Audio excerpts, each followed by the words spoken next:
ஏதோ நடந்து போச்சு. எங்கள் ஊரில் சொல்லுவான், பிச்சை எடுக்கிற மாதிரி கனவு கண்டா பெருமை ஒருத்தட்டையும் சொல்ல முடியாது லட்சியமா அப்படின்னு.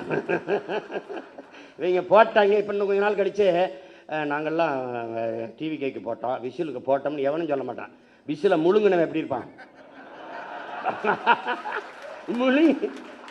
இப்போ நம்ம பயிலுக ஐயோ இங்கே வீடு அடிக்கிறான் அப்படிலாம் அல்லாதீங்க, விசில் அடிக்க சரியாயிரும். அப்போ வைத்தியகரவில் இது கரூரில் உங்களுக்கு மனிதாபிமானம் இருக்கா? நீங்க இருக்கு. டேய், மனிதாபிமானத்தின் மொத்த உருவம்டா நாங்க. எங்களை பார்த்து பேசாதரா. கேட்கிற கேள்விக்கு பதில் சொல்லு. வேற்று நாட்டு ராணுவம், இன்னொரு நாட்டு ராணுவம், என் இனத்தின் பகை நாட்டின் ராணுவம் இலங்கை. அந்த ராணுவத்தால் 850 பேர் இந்த நாட்டின் குடிமகன், இந்திய நாட்டின் குடிமகன், சிட்டிசன் ஆஃப் இந்தியா, தமிழ் தேசியனத்தின் மகன் மகள் 850 பேர் சுட்டுக் கொல்லப்பட்டிருக்கான். அவன் வாழ்வாதாரத்திற்காகத்தான் கடலுக்குள்ள மீன் பிடிக்க சென்றான். அவன் படகு பறிக்கப்பட்டிருக்கு, சிறைபிடிக்கப்பட்டிருக்கா, சித்தவதை செய்யப்பட்டிருக்கா, கொலை செய்யப்பட்டிருக்கா. இந்த செத்து பிணமா வந்தவன் வீட்டிற்கு எவ்வளவு பணம் உதவித்தொகையாக, ஊக்கத்தொகையாக, வாழ்வாதாரத்திற்கு கொடுக்கப்பட்டது? யாராவது ஒருத்தன் சொல்லு. எந்த அரசாக இருந்தாலும் யாராவது ஒருத்தன் சொல்லு கொடுக்கப்பட்டிருக்கா? இல்லை. அவன் குடும்பத்துக்கு வேற்று நாட்டு ராணுவத்தால் சுட்டுக் கொல்லப்பட்ட தன் நாட்டு குடிகளில் எவனுக்காவது ஒருத்தனுக்கு அரசு வேலை அவன் குடும்பத்தில் கொடுக்கப்பட்டிருக்கா? இல்லை. அப்ப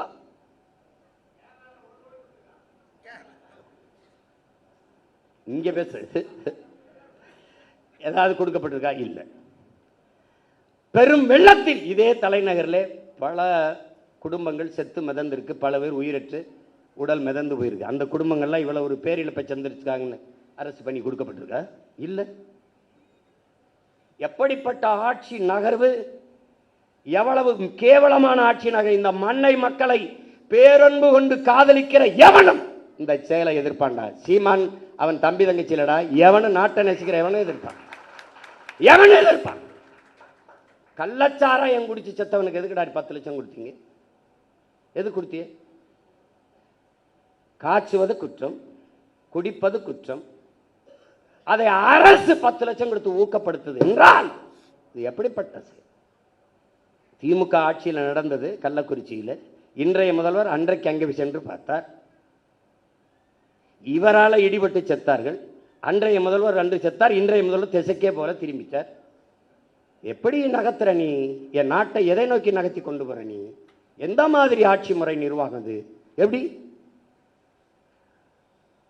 புல்வாமா மாவட்டத்திலே பயங்கரவாதிகளால் தாக்குதல், ராணுவ வீரர்களும் செத்தார்கள், மக்களும் செத்தார்கள்.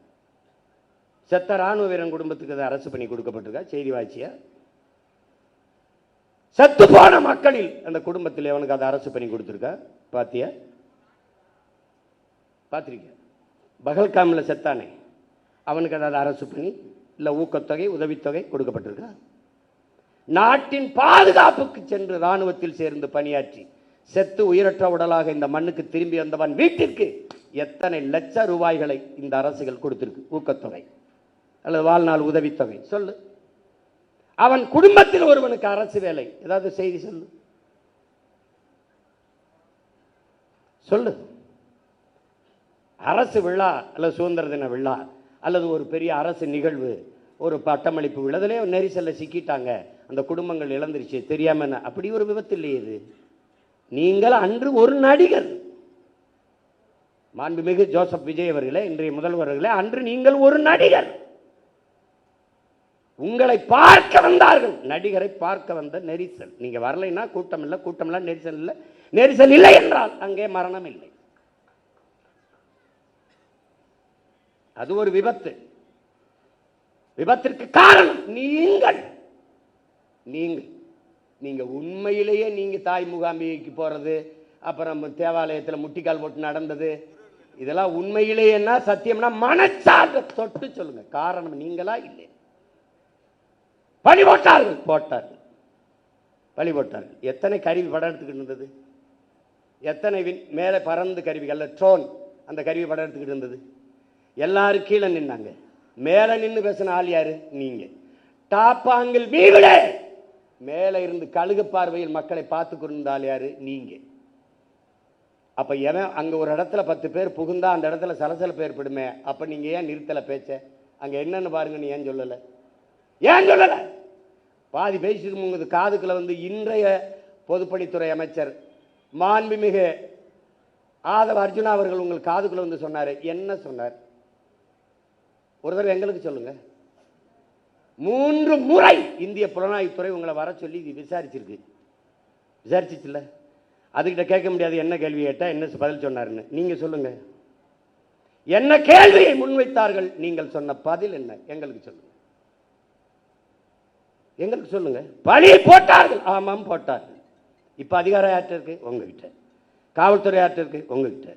சிபிசிடி சிறப்பு விசாரணை பிரிவு உங்ககிட்ட. உளவுத்துறை யார்கிட்ட? உங்ககிட்ட. போடுங்க ஒரு விசாரணை குழுவை, கண்டுபிடிங்க இதான் நடந்தது. சொல்லுங்க சொல்லுங்க.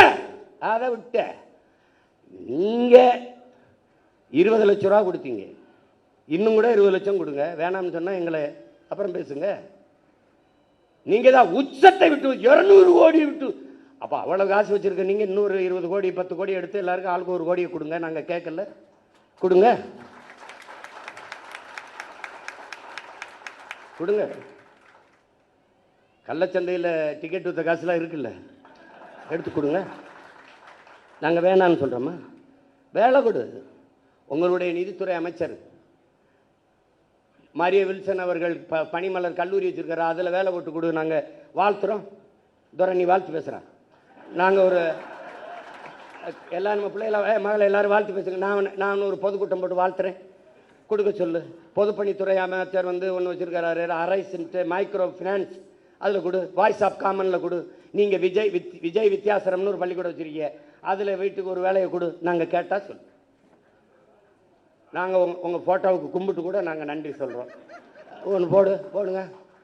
அரசு என்றால் என்ன? முதல்ல அரசு என்றால் என்ன?